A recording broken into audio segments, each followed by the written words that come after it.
They're celebrating the birth of Jesus by coming together in places all over the world. It's happening in Shanghai, in Manila, in London, and in Nairobi. In Mexico City, there are people coming together. And all throughout the world, in every country and every culture, people are pausing their lives and they're reflecting on the birth of Jesus by singing songs just like we did, reading scriptures, by lighting candles and saying prayers.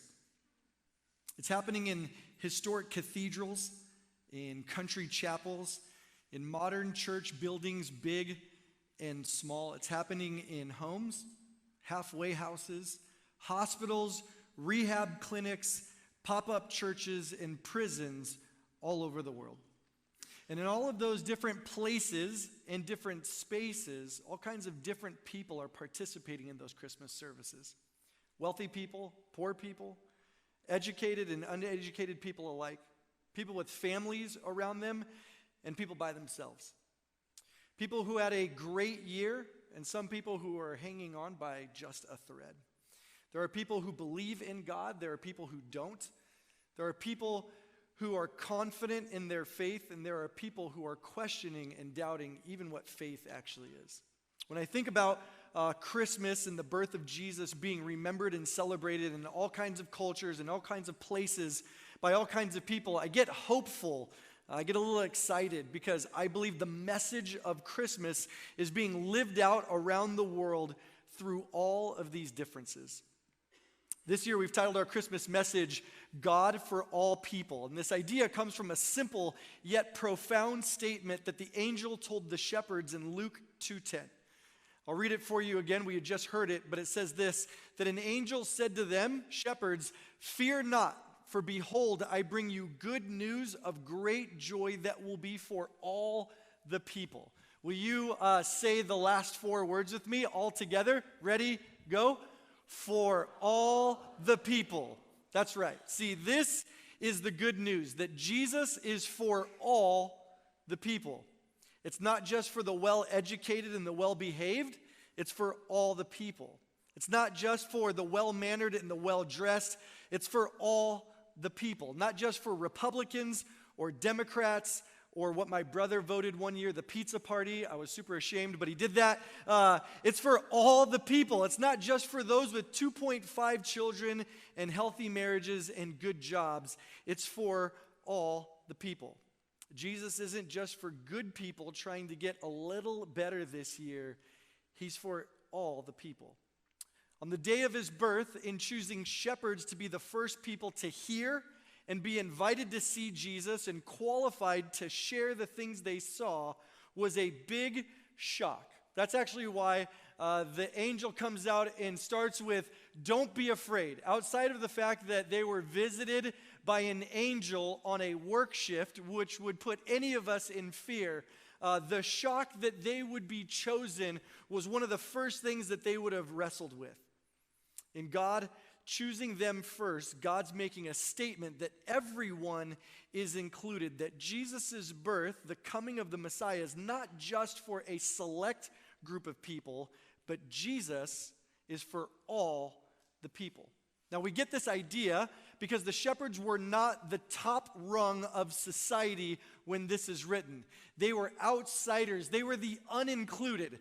The best I can think of a parallel, not necessarily an occupation, but a place would be like people from Barstow, right? That's kind of the equivalent. It's a pass-through place. Nothing seemingly significant would come out of Barstow except for beef jerky and the last place to get gas before you get to Vegas. This is kind of the equivalent of the kind of people that Jesus chose to reveal the good news of his birth to first. See, shepherds spent most of their time in fields, not amongst people hanging out, doing things in community. Their whole life was pretty much spent camping. They slept on the ground. They smelled like their product, namely sheep. They had a hard time following Jewish religion and purity laws because they were in a profession that forced them to be dirty and with livestock all the time. They couldn't keep a Sabbath because sheep needed constant guidance and protection. So shepherds had no influence in society, and they were largely unnoticed by those in power. They weren't book smart. They made very little money. They were isolated from people, and they, with all definition, could be counted as outsiders, as people viewed as unimportant or not worth inviting in. But on the night that Jesus was born, the very first people to learn about his birth and to be included and invited into celebration was a group of shepherds. Now, this is super significant. Why? Because I think that there is something about being included or invited in or asked to participate in something that validates all of us as human beings. I think we all like to be invited or included into something, even if it's insignificant. Multiple times a year, I get invitations in the mail, probably because I am a lead pastor now, and these invitations come. They don't come by email. They're not text messages. They're not phone calls. Somebody takes time to mail a letter to me. Usually my name is embossed in gold or silver. And when I open this invitation, usually it starts out by saying, "Congratulations, Mingo, you've been pre-qualified." And then it goes on to tell me all the riches that somebody plans to unpack on me if I choose to pick up their credit card. Right? So Visa sends me letters, invitations to belong. MasterCard tells me, "We've chosen you. Your lifestyle is one that we want to represent." Right? I get invitations from AAA. I get invitations from old magazines that I've once subscribed to. I get invitations to several things promising me that I can live my best life now with a low APR of just 29%. The first line of every invitation is always the same. "Mingo, we're excited to let you know that you've been qualified." I always imagine, even though I never sign up for them, somebody having a conversation, looking through my data and saying, "No, Mingo, let's pre-qualify that. He's worth pre-qualifying." Not even just the standard of qualifying. We're going to anything he wants, any limit he needs. When I think of that invitation, even though I never once have opened one up, signed up, and sent in, I do, for whatever reason, always want to know what it is that they're offering me. I don't know why. I think it is because somewhere inside of me is that thing that feels like something is special when something's addressed to me and it's inviting me to be invited in. Apparently, if at the least, they know I live in San Diego and they've determined at the baseline that I need money like everybody else. But they will say this, that I'm good enough for their credit. That I'm good enough to be loaned a little bit of money, in some cases way more than I would ever need, but it feels good to be invited, although I never accept the invitation, at least from credit companies. If you're in high school, if you're in college, you know this feeling when you get invited to all the hangouts or any parties, basically because somebody is saying that they think you're cool enough, right? Or they think that you're popular enough, or that you would be fun enough to be invited as a +1 to any of the gatherings that you'd be brought in on. But I do know, although it feels good to be wanted, to be invited in, I know the flip side of this and how devastating it is to discover that you're not enough, to be excluded. It's even worse, I think, as a parent. Fallon and I have 2 little boys, and when you get a sense that your kids are being rejected or told that they are not enough, something stirs deeply in you. For me, I felt like I hit one of the lowest points in my parenting career in March of 2016. Bravery, our oldest son, had just turned 4 years old, and we went to Disneyland to do what every dad of a 4-year-old wants to do, namely ride the big rides, right? We'd been to Toontown before. We'd been all over the younger parts of Disneyland. We'd ridden Bug's Life, but he was 4 now. He was an adult. He's wearing deodorant, right? So it's time for some spice. It's time for some action. It's time for Splash Mountain.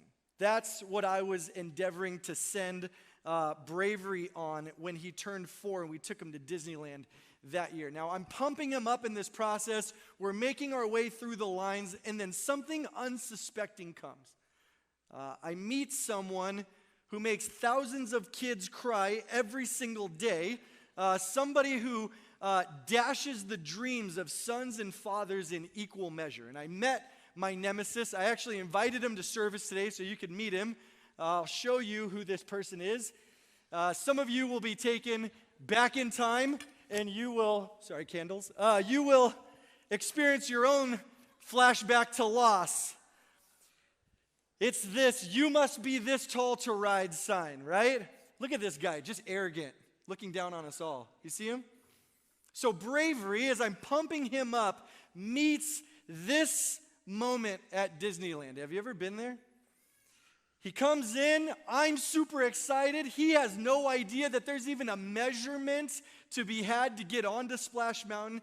And as the ride attendant measures my son to qualify him for 40 inches, which what he needed to be on this ride. 40 inches is actually not this tall. 40 inches is like way down here. So it's 1, 2, 3 feet, 40 inches, somewhere around here. Bravery came in 1, maybe 2 inches short. Now, I knew this, and so I shoved my foot under my son's heels, right?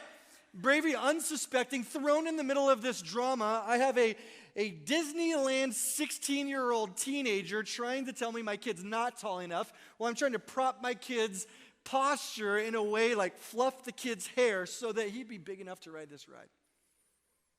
And the attendant, after like a few awkward moments and a plentiful line behind us, says, "Your son's not tall enough." And before it could hit Bravery to the depth that it hit me, I whisked my kid away because I didn't want him to feel the devastation or the hurt that he didn't measure up to the thing that I had built up for like days on end. Now, I think several of us feel the reality of this height restriction chart in other areas of our life from time to time. See, it could have been a breakup in a relationship or a divorce that tries to tell you that you don't measure up. It could have been this year that you were gunning for a position, that you were promised an advancement in your work, and for whatever reason, when it came to evaluating what you brought to the table, you didn't measure enough. You didn't have enough education. You didn't have enough experience. So what was promised to you went to somebody else. It could have been a program that you were trying to apply for.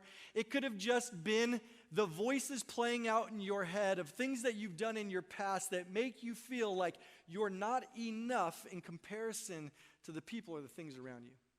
Maybe it was something that was done to you. Maybe it was something from your far past. Maybe it's something that happened just recently.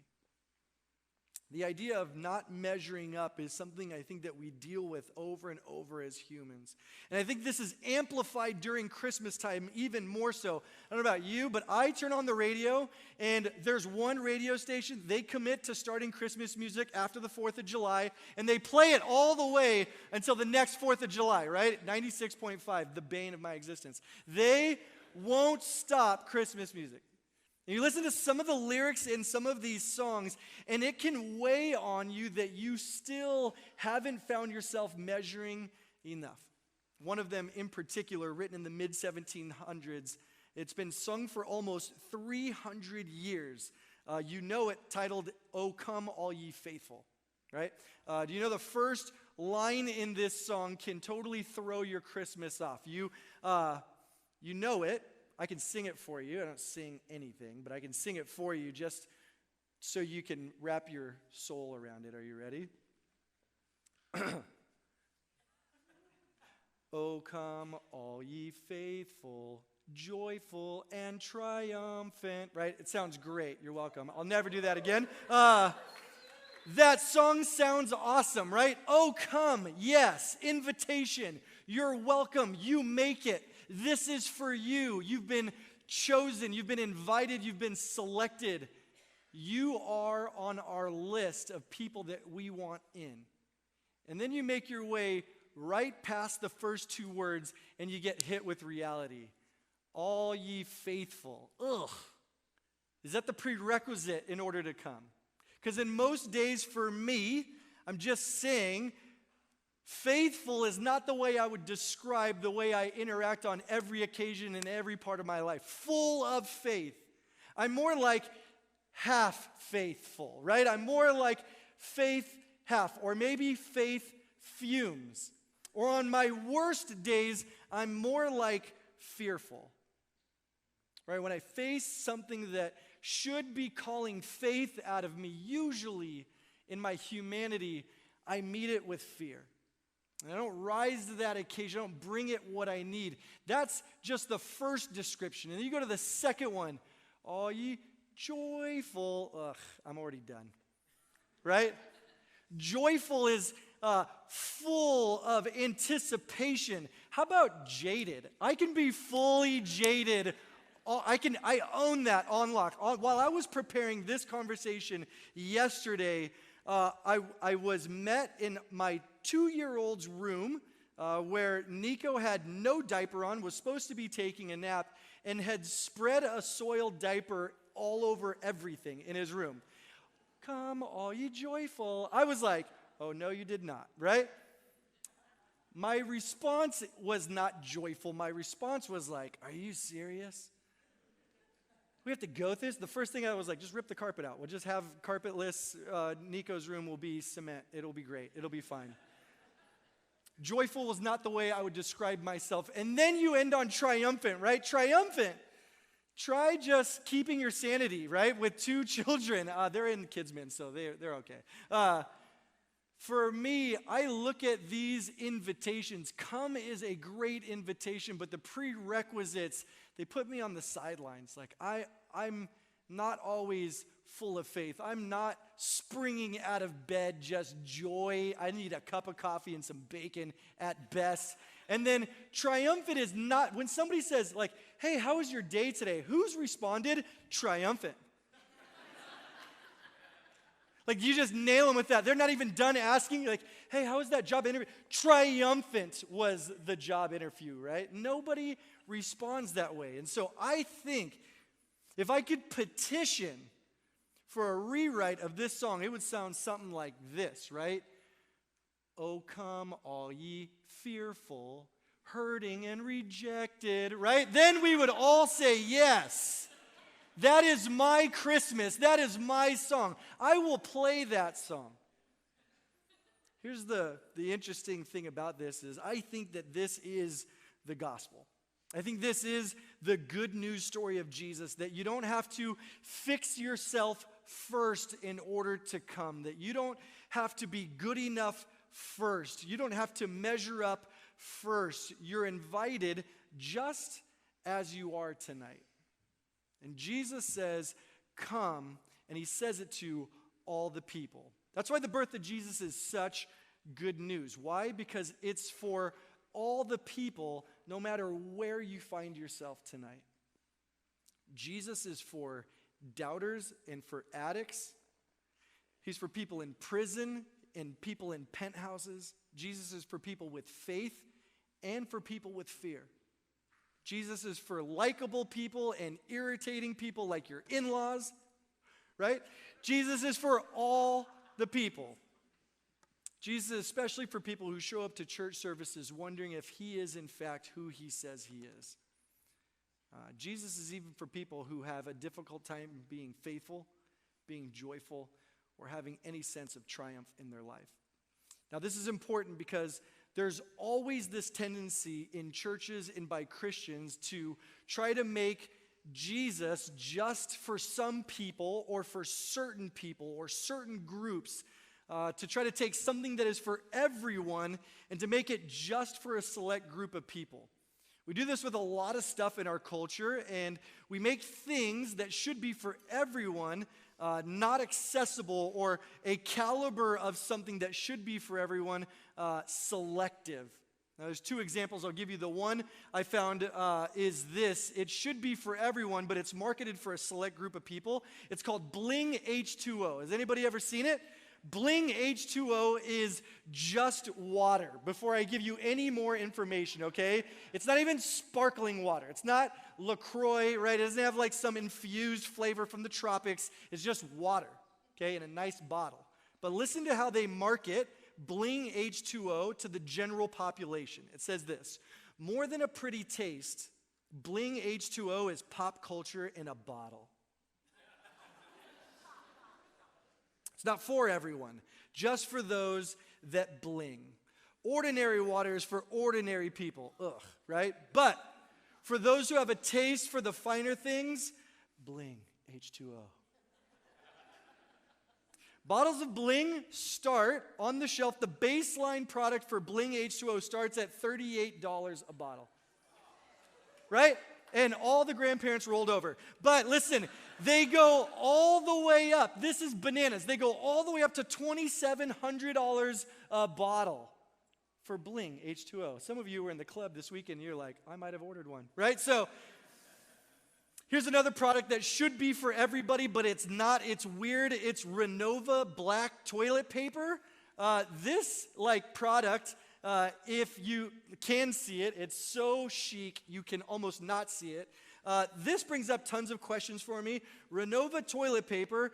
The first one is how do you even know when you're finished using it? That's the first question I had. When I first saw it, was this is a big problem. But still, the ad says this. This is how they market Renova black toilet paper. It says this: elegant, sophisticated, rebellious.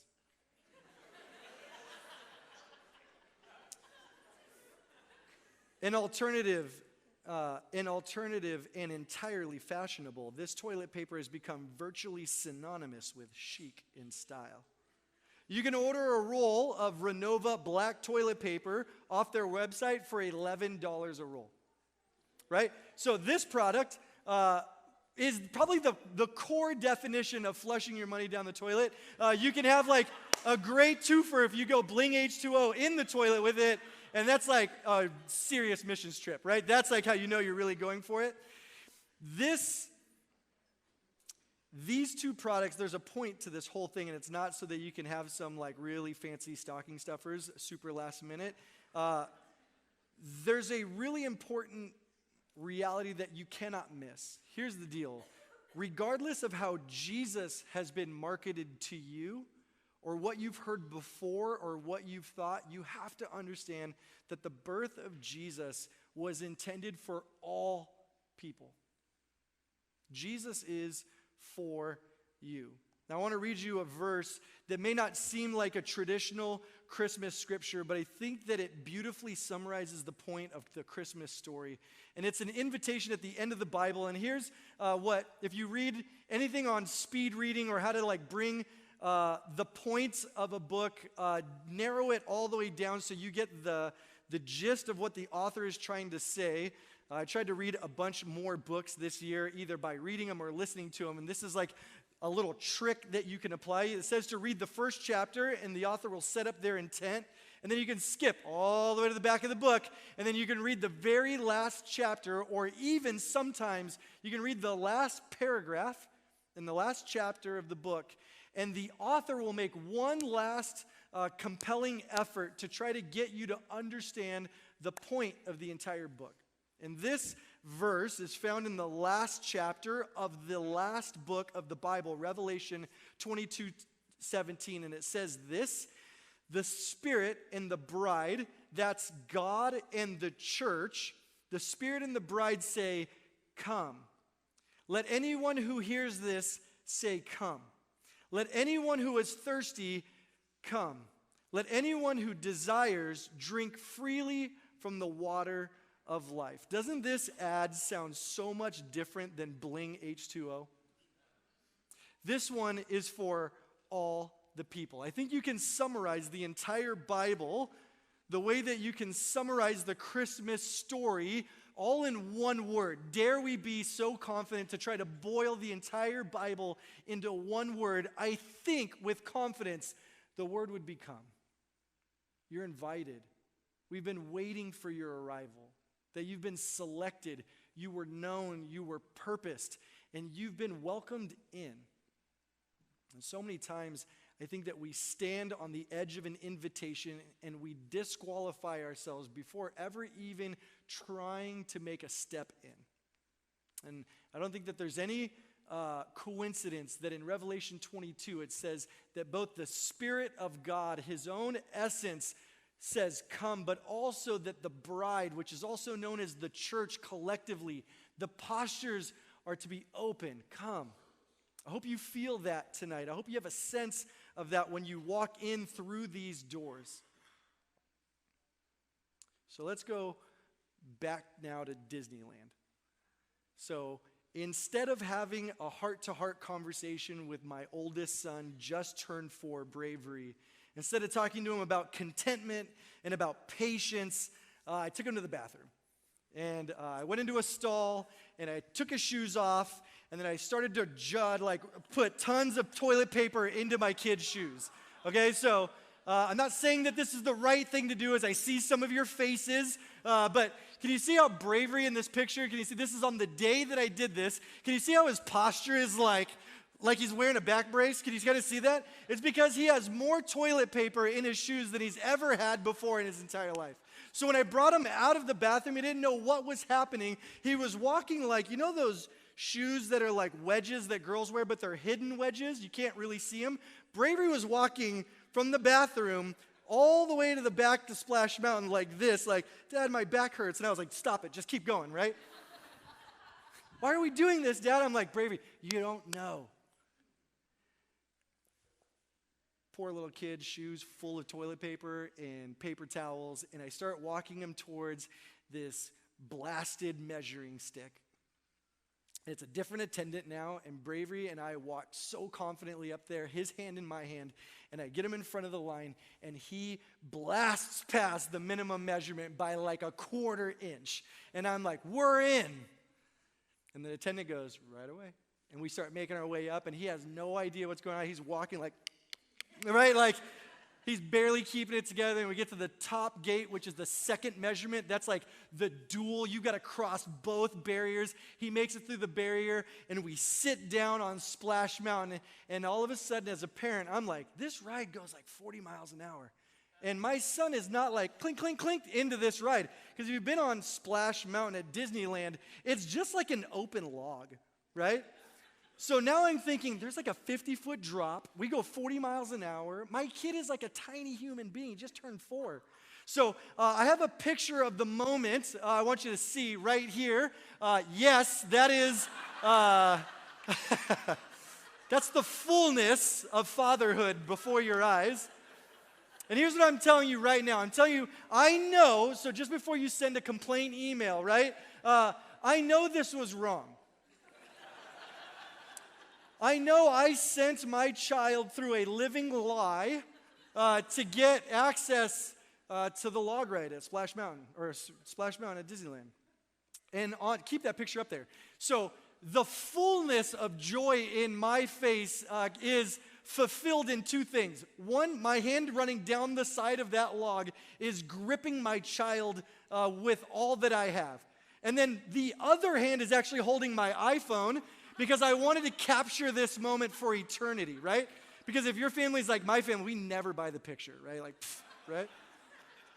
So total joy on my face. What looks like trauma and fear on Bravy's is also joy, just so you know, okay? You can take that picture away. Here's what I want you to hold on to in that story. And I hope you don't miss it, because, like I said, it wasn't right.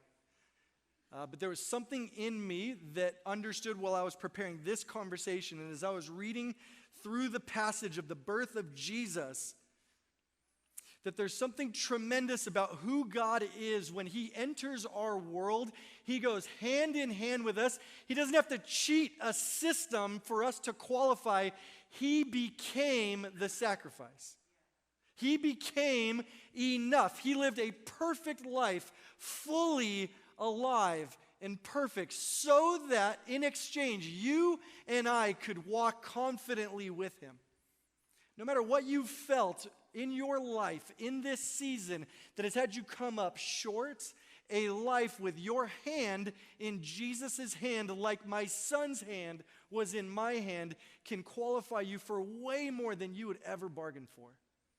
where you have felt like this year has robbed you and it has left you unsatisfied, unfulfilled, that you've been exchanged nothing for everything that you've given, I'm telling you this, Jesus is waiting to not just fulfill promises. Everything between who you are and who he is his grace opened, welcomed, free to receive. Now, Romans 5:8 says something that I think seals this whole conversation. It says this, "But God showed his love for us that while we were still sinners, still short, still on the outside, still disqualified, Christ died for us." The whole Bible is an invitation from God to come, to see, and to taste that the Lord is good. It's a written invitation from the creator of the universe who loves you, who says, come, even if you've got doubts, try me. Come into a life connected to your creator. Come into a life of grace. Come into a life of purpose. Come into a relationship with Jesus. I'm going to invite the band back up, and we're going to do two things. A simple invitation and a really special tradition at Torrey Pines Church. See, every year we light this Advent wreath, and this wreath represents all the things that we were anticipating and that we do anticipate in Christ's arrival, in Jesus' arrival. And we reserve the center candle because it represents Jesus himself. And when we light that center candle, what we understand is that all the things that we anticipated in the arrival of Jesus are fulfilled in his life and in his light. So here's what I want to do to close down this conversation is really simple. Some of us need an extended hand to a very open Jesus. That you may have walked in here believing that church was not for you, that God was not for you. You may have felt as if he was against you. You may have heard something otherwise than what you heard tonight. And my invitation for you is so simple. Do you want to extend an open invitation to Jesus being in your life? If you do, and if this makes sense, and if with just a little bit of courage and a little bit of faith, you want to start that journey with Jesus today, I want to give you a chance to be prayed for. So simple. I'll pray for you right here. Nothing weird, nothing out of the ordinary. I would just ask that you would show me who you are. So simply stated, as we make our way through this, in the same way that those shepherds were invited to come and worship Jesus, I want you to know that you're invited. That you might feel like an outsider, that you might have thought that you didn't measure up, or how could God ever want you based on the things you've done? But I'm here to tell you today that you've been qualified. You've been invited. And even though you don't measure up, your hand in God's hand means that you can experience a life of faith, a life of joy, and a life of victory by his leading, by his love, and by his invitation. So here's what I want to do. If you want that, I'm just going to simply ask you to raise your hand so that I can just pray for you right here. Count of three. Ready? 1, 2, 3. Anybody? I'd love to pray for you. Hand in the air. I see it. I see it. I'd love to pray for you. If you need any of that hope this year, any of that hope in this season, let me pray for us. Jesus, thank you so much that you are enough. Thank you that in who you are and what you did, you qualified anybody willing to walk into the promise. Lord, and as you've asked several of us to come, Lord, I thank you for a space where we can connect those who need you with your promise. Lord, as we sing these last few songs, Lord, would you fill us with a sense that because our hand is in your hand, you count us faithful. You count us able to have joy despite circumstances. And Lord, because you are victorious, we can be triumphant. We thank you for the good news that you came and you were born and you were for all people. We love you, Jesus. In your name I pray. Amen.